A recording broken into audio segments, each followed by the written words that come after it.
Bom dia, irmãos, meus amados. Eu queria começar dando um disclaimer, né? Imitando aqui o Roberto.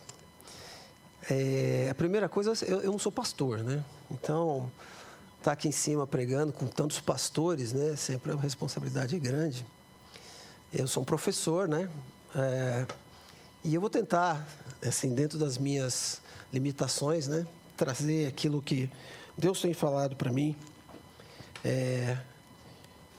Nessa semana e durante bastante tempo na minha vida, né?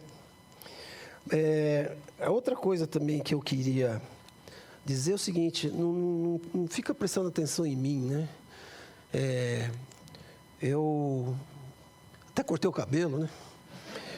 Estava parecendo o João Batista, né? Antes de vir aqui. Mas que a palavra, né, possa fazer morada, né, no nosso coração, independentemente do que eu represente, né, mas porque a palavra vem do Senhor, né.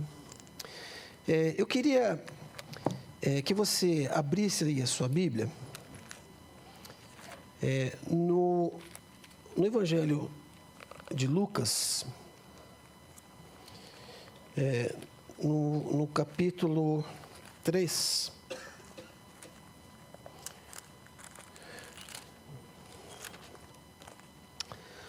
E nós vamos ler sobre a vida de João Batista, né? Esse é um personagem que sempre me impressionou muito, me impressiona, me intriga e me desafia.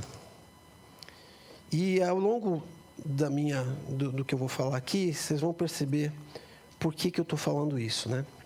Então, nós vamos começar a ler do versículo 3 e vamos até o 20. Parece um texto meio longo, mas a gente vai precisar, sabe?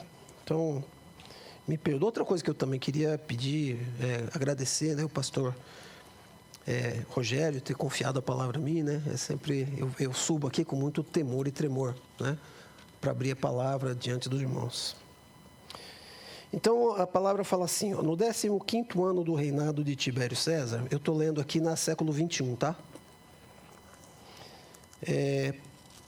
Pôncio Pilatos era governador da Judéia, Herodes, governante da Galiléia, seu irmão Filipe, governante da região da Itureia e de Traconites, e Lisânias, governante de Abilene. Anás e Caifás eram sumos sacerdotes. Foi nesse ano em que a palavra de Deus veio a João, filho de Zacarias, no deserto. Ele percorreu toda a região do Jordão, pregando o batismo do arrependimento para perdão dos pecados. Como está escrito no livro das palavras do profeta Isaías. Vós do que clamam no deserto, preparai o caminho do Senhor, endireitai suas veredas. Todo vale será aterrado, e todo monte e colinas serão aplanados. O que é sinuoso se endireitará, e os caminhos acidentados serão nivelados. E todos verão a salvação de Deus. E João dizia às multidões que vinham ser batizadas por ele: raça de víboras, quem vos ensinou a fugir da ira vindoura? Produzir frutos próprios de arrependimento, e não comeceis a dizer a vós mesmos: Abraão é nosso pai, porque eu vos digo que até dessas pedras Deus pode dar filhos a Abraão. E o machado já está posto à raiz das árvores, aquela que não produzir bom fruto será cortada e jogada no fogo. Então as multidões lhe perguntavam: o que devemos fazer? Ele respondia: quem tem duas túnicas, reparta com o que não tem nenhuma. E quem tem alimento, faça o mesmo. Vieram também alguns publicanos para ser batizados e perguntavam-lhe: mestre, o que devemos fazer? Ele respondeu: não cobreis mais do que o prescrito. E também alguns soldados perguntaram: e nós, o que devemos fazer? Eles disseram: de ninguém tomeis nada à força, nem façais denúncia falsa, e contentai-vos com o vosso salário. Estando o povo em expectativa e pensando todos no coração que talvez João fosse o Cristo, João disse a todos: eu vos batizo com água, mas vem aquele que é mais poderoso do que eu, de quem eu não sou digno de desatar as correias das sandálias. Ele os batizará com o Espírito Santo e com fogo. Ele traz na mão a pá para limpar bem a sua eira e recolher o trigo no celeiro. Mas queimará a palha com fogo que não se apaga. E anunciava o evangelho ao povo, fazendo muitas outras advertências. Mas, tendo sido repreendido por João por causa de Herodias, a mulher de seu irmão, e por todos os males que fizera, o governante Herodes ainda acrescentou a todos eles o de prender João no cárcere. Depois que eu comecei a pensar nisso, eu estava preparando essa mensagem, eu vi que o pastor Hernandes Dias Lopes também fez uma pregação. Eu não vou falar o que ele falou, né?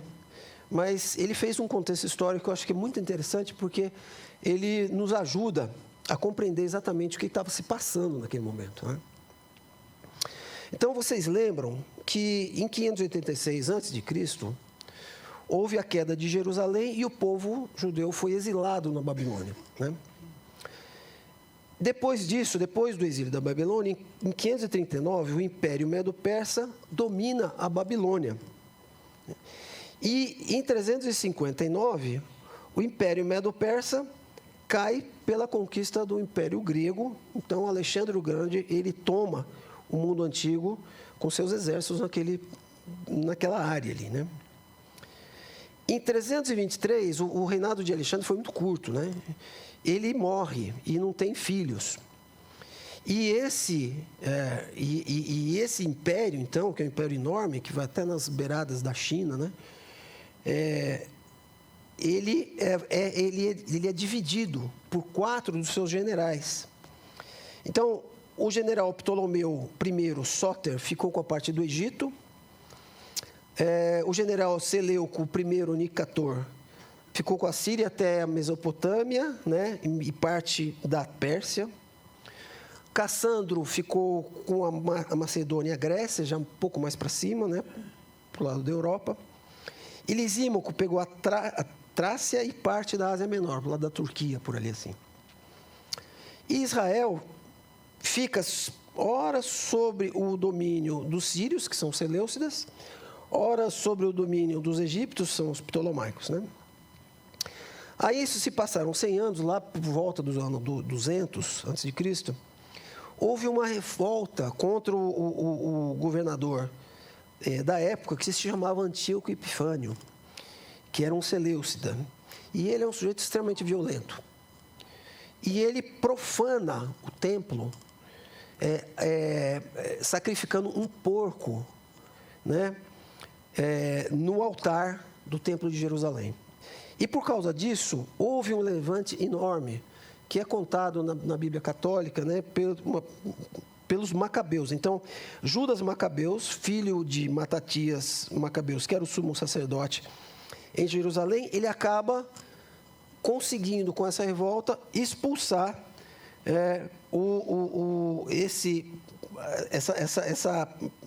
esse antigo governo que era do Antíoco Epifânio, né, um dos herdeiros aí do Império Grego.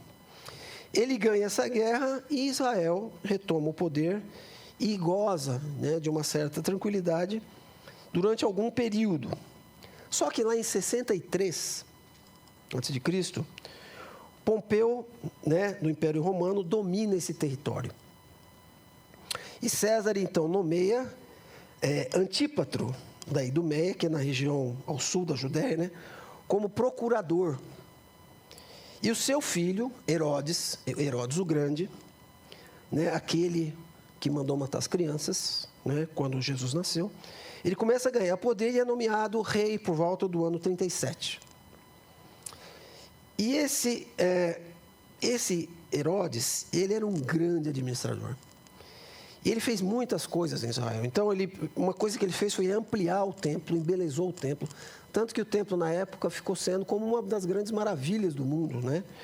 E famoso em toda a antiguidade. E se chamou Templo de Herodes. Passou a se chamar Templo de Herodes. Ele construiu a Fortaleza Antônia, onde Jesus foi julgado, né, por Pilatos. Ele construiu o Porto de Cesareia, que abriu Israel para o comércio internacional e facilitou as viagens missionárias de Paulo. Ele criou a fortaleza de Massada, que era no deserto, uma fortaleza num lugar extremamente protegido pelas montanhas e construído com uma engenharia super avançada para a época, né? E que foi lá onde os judeus, 960 judeus, se suicidaram no ano 70 por ocasião da invasão de Roma e a destruição do templo, né? Antes da diáspora judaica, né? Ele fez várias fortalezas, né? E palácios em Israel, né? Agora, esse homem tinha um problema. Ele era extremamente desconfiado. Ele não hesitava, inseguro, ele não hesitava em matar quem ameaçasse seu poder. Ele se casou 10 vezes, teve muitos filhos. E sua preferida era Mariana, filha de uma família nobre de Israel. O primeiro ato, depois de casar com Mariana, foi que ele matou boa parte dos membros da sua família com medo que eles tomassem o seu poder. Então, a sua sogra, ele não matou a sogra, veja bem, né? Pede para nomear o seu sobrinho Aristóbulo como sacerdote de Israel, e ele tinha 17 anos, né? Bem jovem. E nessa época, irmãos, o sacerdócio estava extremamente corrompido, comercializado, era a peso de ouro, porque ele servia como meio de domínio sobre o povo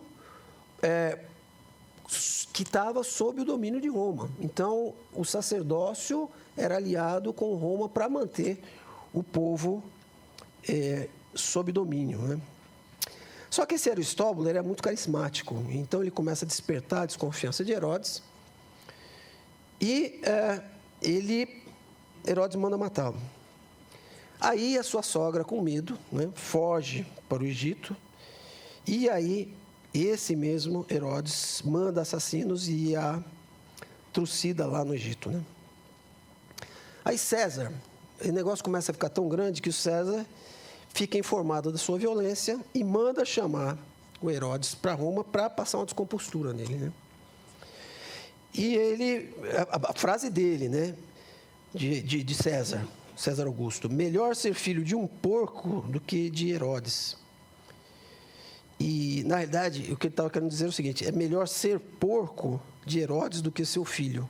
Porque como o Herodes ele tinha uma descendência judaica, apesar, né, ele era da Idumeia, ele tinha essa cultura judaica, só que era o que era, né? E ele, então, achava que porcos, né, como todos os judeus na época, era um animal impuro. Então, sendo um porco de Herodes, ele não podia ser assassinado, né? Agora, antes de ir para Roma, Herodes vai para Roma, ele manda matar a sua mulher preferida, Mariana, né? Porque ele estava com medo de uma conspiração. Quando ele retorna de Roma, ele manda dois de seus filhos para estudar em Roma. E a sua irmã, Salomé, que é da mesma estirpe, né, o incita contra os seus filhos e fala: eles estão ficando bem preparados, eles vão tomar o seu poder, e Herodes não hesita em mandar matar os seus próprios filhos. Então, esse Herodes, né, ele é o mesmo, de novo, que se alarma quando Jesus nasce, né, e manda matar as crianças com menos de 2 anos, porque ele tinha medo, né, de perder o seu poder para esse rei recém-nascido. Veja só onde vai a maldade desse homem, né? Quando ele está para morrer, ele obtém da sua irmã o juramento para matar um membro de cada família nobre de Israel. Sabe por quê? Quando eu morrer, eu quero choro no meu funeral. Depois da morte de Herodes, Israel foi dividido em 4 tetrarquias. O pastor nos falou isso há 2 semanas atrás, né? Então, Herodes, Arquelau, que ficou com a Judéia e Samaria e Idumeia. Herodes Antipas, né, que o pastor falou para nós, ficou com a Galileia e a Pérea. Filipe, que também era filho de Herodes, ficou em Tureia, Traconides e Bataneia. E Lisânias ficou com Abilene. E aí, quando a gente lê o texto, a gente não vê o nome do Arquelau, né? Você viu, lembra? Prestou atenção aí? Ele fala, ó, no primeiro versículo aí do capítulo 3, no 15º do reinado de Tibério César, Pôncio Pilatos era governador da Judéia. Ué, cadê o Arquelau? O que o Pôncio Pilatos está fazendo aí, um governador romano, no meio, né, de uma dinastia herodiana, né, pura de Israel? Isso aconteceu porque o Arquelau era tão mau administrador, ele era tão violento, tão corrupto, que os próprios judeus pediram a Roma um outro administrador. Então, aí, ele nomeia Pôncio Pilatos. Então, quando João se levanta, irmãos, o mundo político, ele é convulsionado, ele é corrupto, ele é violento, ele é mau.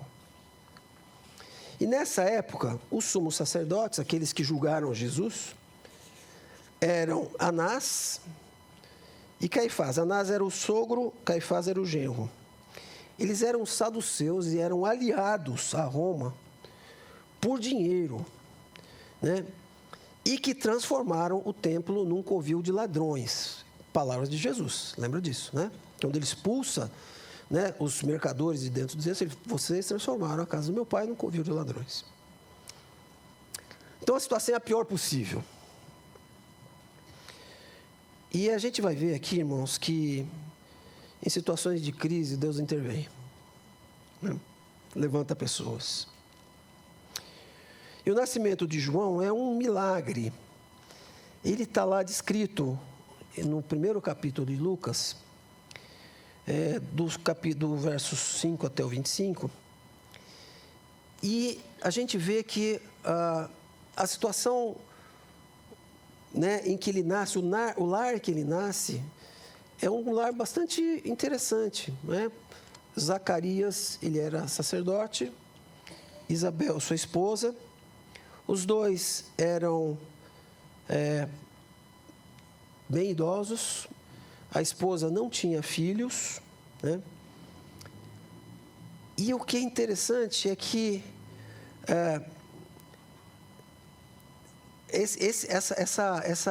o fato dela não ter filho é uma vergonha, né, naquela época, e um pouco associado a pecado. Então, a esposa, né, a Isabel, ela era envergonhada, ela tinha pesava sobre ela esse opróbrio, né? E ele foi, então, anunciado ao seu pai, Zacarias, por meio do anjo Gabriel. 6 meses depois, então, Jesus é anunciado a Maria, né, que vai visitar Isabel, sua parente. Se você for lá ver o versículo 39 até 44, né, Maria vai visitar a sua parente. A gente não sabe exatamente que tipo de parentesco, né? Alguns dizem que era uma tia, uma prima, né? E ela vai visitar Isabel, que mora numa região montanhosa. E quando ela entra em casa, o bebê de Isabel estremece de alegria, salta de alegria. E aí Isabel faz aquele cântico lindo, né? Então, o contexto familiar de João Batista eram seus pais justos, viviam de maneira irrepreensível. No entanto, pesava sobre eles essa vergonha. A gente vê, irmãos, nessa história, que João Batista foi anunciado por profecias. Veja bem, a primeira profecia foi feita pelo profeta Isaías, lá no capítulo 40, versículo 3, se você quiser olhar depois. São 720 anos antes do nascimento de João Batista. Você já pensou, a gente não consegue saber o que vai acontecer na semana que vem? Ou daqui a 5 dias? essa profecia foi lançada 700 anos antes. Isso aponta para nós, irmãos, da maravilha da palavra de Deus, né? Da veracidade da palavra de Deus, né? E a parte central é: preparem o caminho do Senhor. O caminho do Senhor vai ser preparado. Quando o anjo vem apresentar, fala para o pai, né, para Zacarias, ele fala a mesma coisa. Ele repete a profecia de Zacarias, de Isaías. Ele fala: esse menino, ele vai adiante do Senhor no poder de Elias. Ele vai aplanar o caminho do Senhor. E o próprio Zacarias, seu pai, né? Ele falou sobre o seu filho, esse neném que nasceu, quando ele nasceu. Ele será o profeta do Altíssimo, precederá o Senhor, preparando-lhe o caminho. Que tarefa, né? E sempre me intrigou muito, né, irmãos, essa história de no poder de Elias. E eu agora estudando mais, eu me aprofundei um pouquinho. E fala: ele virá no poder de Elias para converter o coração dos pais aos filhos e os rebeldes à prudência dos justos. Se você não conhece a história do profeta Elias, você pode achar lá no versículo, lá no capítulo 18 de 1 Reis, né, que Elias ele enfrenta Acabe, né, que é um dos reis mais corruptos da época. E ele vai contra os profetas, são 450 profetas de Baal, 400 da deusa Azerá, ou Azera, né, e ele se coloca, né, com coragem diante deles e graças a ele, a atuação do profeta Elias, existe um avivamento em Israel. Então, como é que se a gente fosse fazer um quadro, né? Elias, ele vem com coragem e autoridade. E Herodes, e João Batista, vem com coragem e autoridade sobre Herodes e os religiosos. Ele vem com a mesma missão. Elias chama Israel ao arrependimento.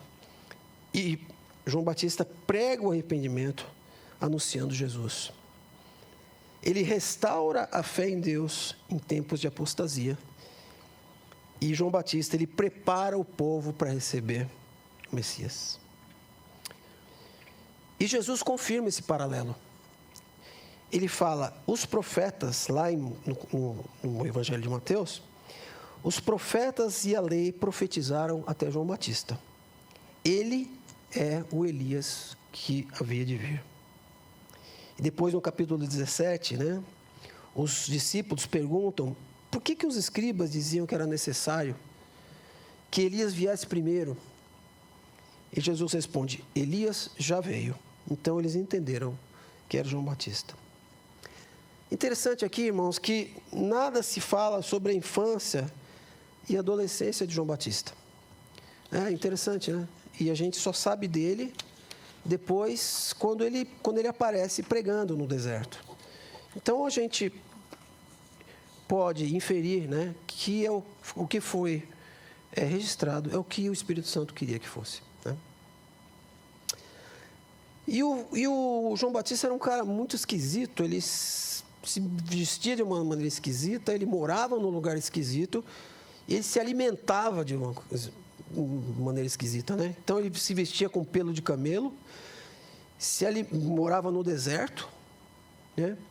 E se alimentava de mel, né? E gafanhoto. Não sei como é que deve ser o gosto disso, talvez o Marcos saiba, né? Não sei. Já foi para a China, né, Marcão? Não foi? Então, como é que é a pregação de João, né? A gente volta para o nosso texto. O versículo 3 falava do capítulo, né? Ele fala o seguinte: ele percorreu toda a região do Jordão, pregando o batismo do arrependimento para perdão dos pecados, como está escrito no livro da palavra do profeta Isaías: vós que clamam no deserto, preparai o caminho do Senhor endireitai as suas veredas. Então ele vai pregando, né? Ele sai pregando, né?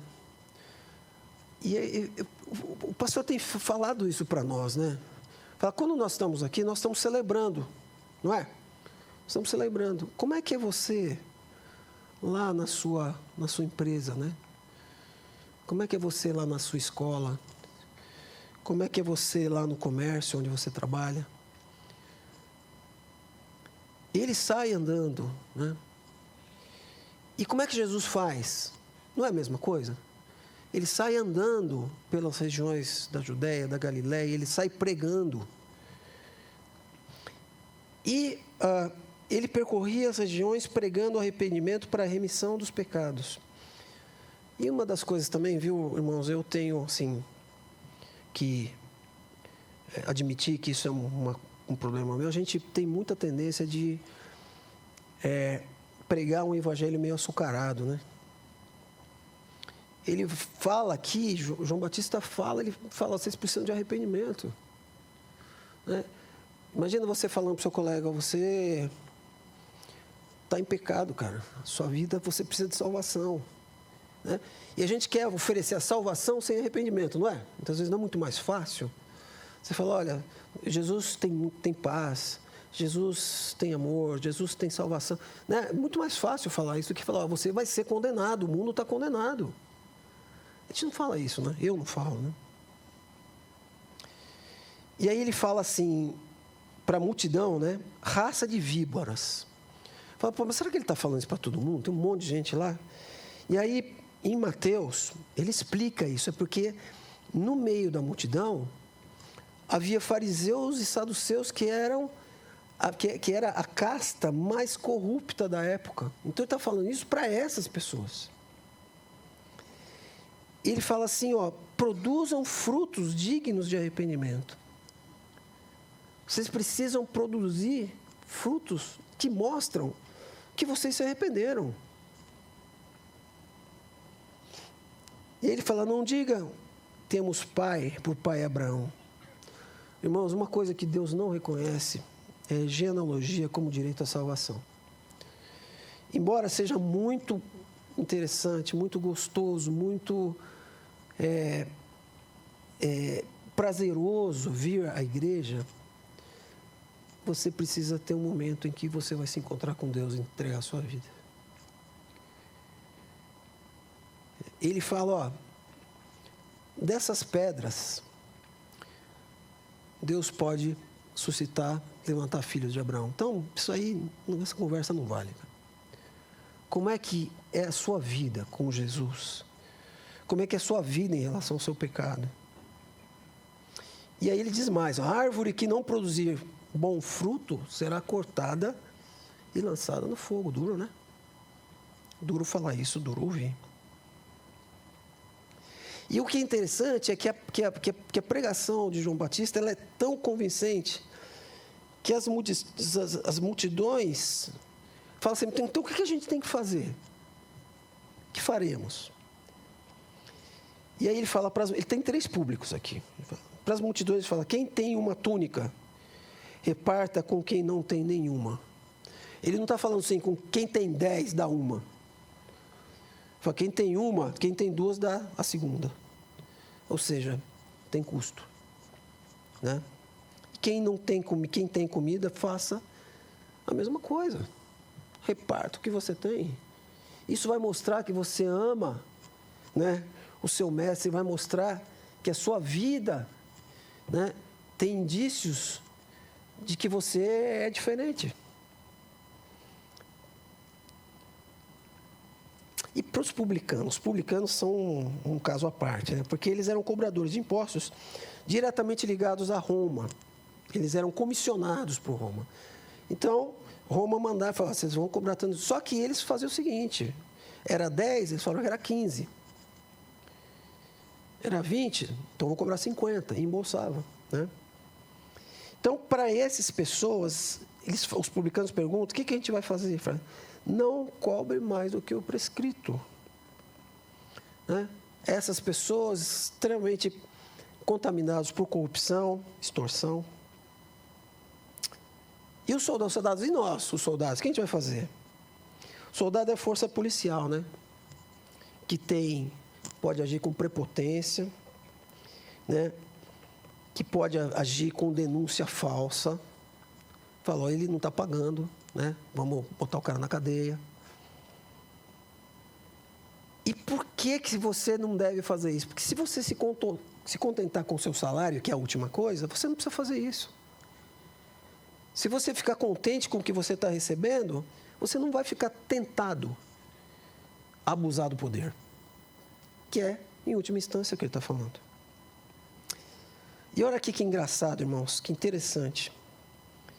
As multidões, ao ouvirem João Batista falar com tanto poder, com tanta apropriação daquilo que ele está dizendo, com tanta certeza, falaram, ele está falando todas essas coisas, não seria ele o Cristo? Tentação, né? Imagina João Batista e fala, pô, realmente, eu sou um cara legal, né? Olha aí, ó, né? Todo mundo vindo aqui, multidão me seguindo. Mas ele não faz isso. Pelo contrário, ele passa o ministério, ele passa o bastão. João apresenta Jesus.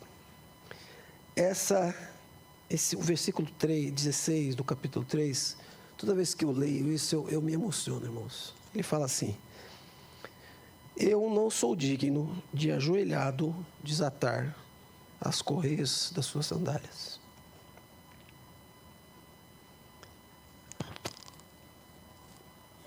Isso é extraordinário, né? E João, né, o Evangelho de João, no capítulo 1, quando João Batista está aparecendo, o João Batista está com seus discípulos, e aí ele vê Jesus passar, ele fala, esse é o Cordeiro de Deus. E eles seguiram Jesus. Você imagina um político fazendo isso, falando, vota no meu adversário, né, que é melhor para você. Você imagina? Fala, não, vai. E no versículo 28, no 22, ele fala, Jesus começa a batizar, né, todos vão a ele. E aí no versículo 28, os discípulos falam, de João Batista, falam, olha, ele está batizando. E aí ele fala, eu não sou o Cristo, mas eu sou o precursor dele. Olha só, eu sou amigo do noivo e eu me alegro com sua voz. No versículo 29, ele fala, minha alegria já se cumpriu. Convém que ele cresça e que eu diminua. Que coisa, né, gente? Quantos pregadores a gente vê que o cara fala, convém que eu cresça cada hora mais. Né? Que eu fique cada hora mais importante. E aí ele diminui tanto, né? Ele diminui tanto, a sua importância diminui tanto, que ele é levado ao cárcere. E essa história o pastor nos contou aqui, né? Por causa da mulher de Herodias, que detestava porque ele tinha denunciado o pecado. Agora, veja só, irmãos, qual que é o testemunho de Jesus sobre João Batista? Jesus falando sobre João Batista, quem é João Batista? Aí, se a gente voltar lá para o Evangelho de Mateus, capítulo 11, João Batista está na prisão, né? E aí ele fala, pô, mas será que é isso mesmo? Né, me colocando na pele de João Batista, né? Porque ele manda os discípulos dele perguntar para Jesus se era ele mesmo que devia vir, se ele era o Messias. Então, João está num buraco negro, ele fala, será que é isso mesmo? Cara, eu te esperei tanto por isso, eu poderia ajudar tanto. Que dupla, né? Imagina, Pelé e Maradona, Michael Jordan e LeBron James, Ayrton Senna, Jack Stewart, né? No entanto, não era esse o propósito que Jesus tinha para ele. E Jesus continua falando: o que vocês foram ver no deserto? É um profeta, é muito mais do que um profeta. É aquele sobre quem está escrito: eis que eu envio diante de ti o meu mensageiro, que preparará o teu caminho diante de ti. Isso está lá em Isaías. Jesus cita Isaías. Agora, olha só o que ele vai falar, irmãos. Dos nascidos de mulher, não existe ninguém maior do que João Batista. Sabe de quem ele está falando? Abraão, Moisés, todos os profetas, o rei Davi, ninguém. Todos os profetas e a lei profetizaram até João. E no versículo 14, ele fala assim: ele é o Elias que havia de vir. Então, João Batista, irmãos, ele é uma espécie de dobradiça entre o Velho Testamento e o Novo. Ele fecha o Velho e abre o Novo. E aí, o trágico acontece, João Batista é morto. Como que ele é morto, gente? Uma mulher adúltera, o pastor nos contou essa história, vingativa, uma adolescente voluntariosa e um governante fraco, imoral e bêbado. É nessa situação que João Batista é condenado. Quando Jesus ouve isso, ele se retira sozinho, ele não livra João Batista dessa morte injusta e trágica. Podia, né? Tinha todo o poder para fazer isso, mas ele não fez. Fico pensando, será que está experimentando luto? Ele sai sozinho, mas aí ele não consegue ficar sozinho, as multidões vão atrás dele. Será que é tristeza? Ou a terceira opção, que eu acho mais plausível, ele tinha certeza da salvação do seu servo e que ele o viria em breve. Irmãos, Jesus tem o seu propósito, ele já venceu o mundo. E ele nos leva com ele. Agora, vamos aplicar isso, né? Quanto é que o nosso amor nos compromete com ele? Será que nós estamos dispostos a abrir mão da nossa vida por amor a ele? João tem uma vida curta, né? 31 anos, mais ou menos. É 6 meses mais velho que Jesus. Ele nasceu 6 meses depois, antes de Jesus, então 31 anos. Não tinha família, seus pais certamente morreram quando ele era muito jovem, porque eles eram idosos, não se casou. Tem um ditado aí, né, que vocês já ouviram falar: todo homem de sucesso tem que escrever um livro, ter um filho e plantar uma árvore. Já ouviram isso? Então, do ponto de vista do mundo, João Batista é um fracassado, né? Assim como Jesus, né? Tem uma vida de privação, não tem luxo, não tem casa, não tem luxo, não tem nada que pertença a ele. E tem um cardápio deprimente, né? Ele enfrenta a ira dos poderosos. Ele é preso e morto por afirmar os valores do reino. E o pior de tudo, irmãos, que eu acho, né? Eu estou na pele dele, né? Ele não vê o desfecho da promessa que ele mais amava e pela qual ele viveu e morreu. Aí a pergunta que fica para mim, né?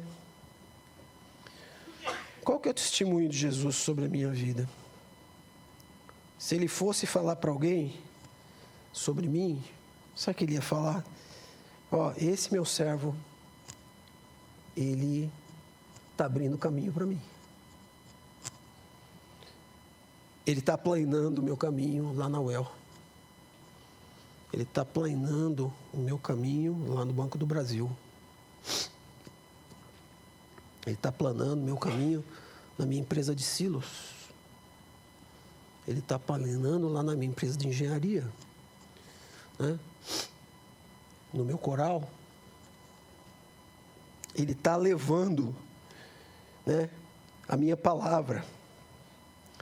A gente pode dizer, né, que eu sou o melhor que Deus envia para o mundo, né? E isso o pastor Rogério tem batucado em cima.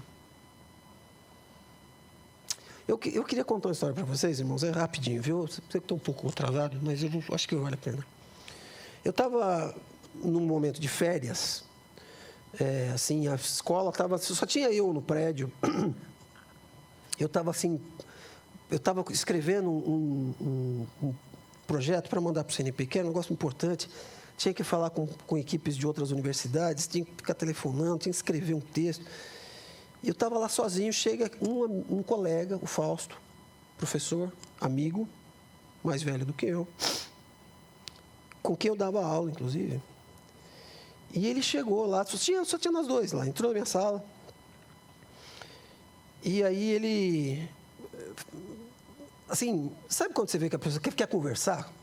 Quer falar com você? E você sabe aquela situação, você já correu com você, né? Que você quer que a pessoa vá embora logo? Que você está...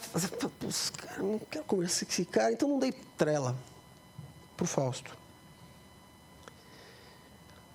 Foi a última vez que eu vi ele. Na semana seguinte, o Fausto estava internado e 30 dias depois ele morreu. Não que isso, sabe, eu carregue o sangue do Fausto, não é isso, mas que oportunidade que eu perdi, né? Que eu podia ter aberto o meu coração para ele. Fala, senta aí, Fausto, vamos conversar, cara. O que 30, 40 minutos, 1 hora, 2 horas ia mudar naquela situação toda? Nada. Então, Jesus nos manda, né, ao mundo para encontrar Faustos, sabe?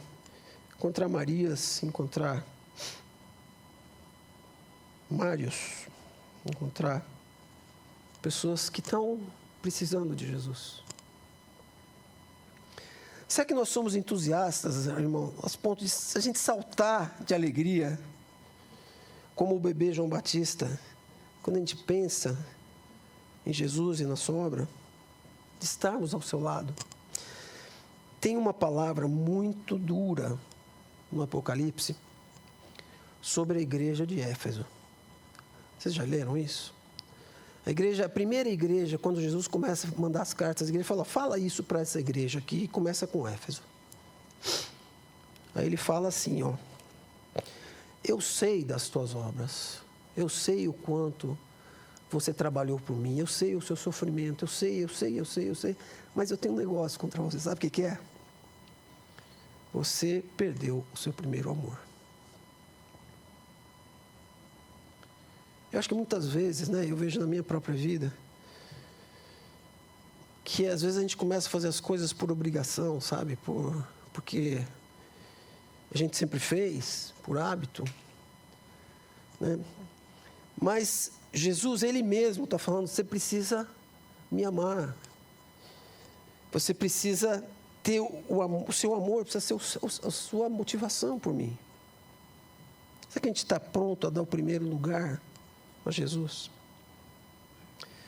O Bonhoeffer, né? Dietrich, aquele mártir, né? Os teólogos preferidos, né? Do século XX. Ele diz que quando nós nos entregamos para Jesus, a gente morreu para o mundo. E tudo que a gente pensa, fala e faz deve passar pelo crivo dele. Então nós somos enviados ao mundo, irmãos, para imitar João Batista. Um espírito profético, um espírito de coragem e poder nesses tempos de apostasia que a gente vive hoje, não é? É ou não é? Aí você fala, mas eu não sou capaz. Nossa, é tão grande, é tão difícil, é tão hostil, é tão, sabe, é tão frio, é tão quente, sei lá, né? Mas eu vou te dar uma notícia. Abre lá na sua Bíblia, em 1 Coríntios, bem no comecinho. 1 Coríntios, capítulo 1. Vale a pena a gente ver. 1 Coríntios, capítulo 1, versículo 26. Abriu aí? Olha o que está escrito. Irmãos, observai o vosso chamado. Não foram chamados muitos sábios, segundo critérios humanos, nem muitos poderosos, nem muitos nobres. Pelo contrário, Deus escolheu as coisas absurdas do mundo para envergonhar os sábios. Escolheu as coisas fracas do mundo para envergonhar as fortes. Escolheu as coisas insignificantes do mundo, as desprezadas e as que não são nada, para reduzir a nada as que são, para que ninguém se glorie na presença de Deus. Sabe o que ele está dizendo? Ele está dizendo que ele chamou o Toninho para fazer isso, a Zenaide. Ele chamou o Euzi, chamou a Silmara, chamou o Rosalvo. Nós somos essas pessoas. E eu sou o primeiro, fraco, né? Desprezível. Ele me chamou. Ele chamou. Ele te comissionou. Né? E não só comissionou, mas ele te capacitou. Te deu ferramentas. E sabe qual é a maior ferramenta que nós temos, irmãos? Nós temos o Espírito Santo. Não é que o Espírito Santo ele não está pairando. Ele mora em nós. Nós somos o templo do Espírito Santo. Né? É para você, Edson. Né? É para nós. É para a sua igreja, Renato. É para todo mundo. E nós... Então eu queria terminar, irmãos, dizendo que irmãos como João Batista, né, como Paulo, que termina a sua vida num cárcere, que parecido com esse, né, com João Batista, ele vai ser decapitado. Ele não tem nada, né? Quando ele está falando com Timóteo, ele não tem nada. Ele, doente, velho, só tem alguns livros e uma capa. Ele falou, a coroa está reservada para mim. Que isso seja verdade para nós. Amém.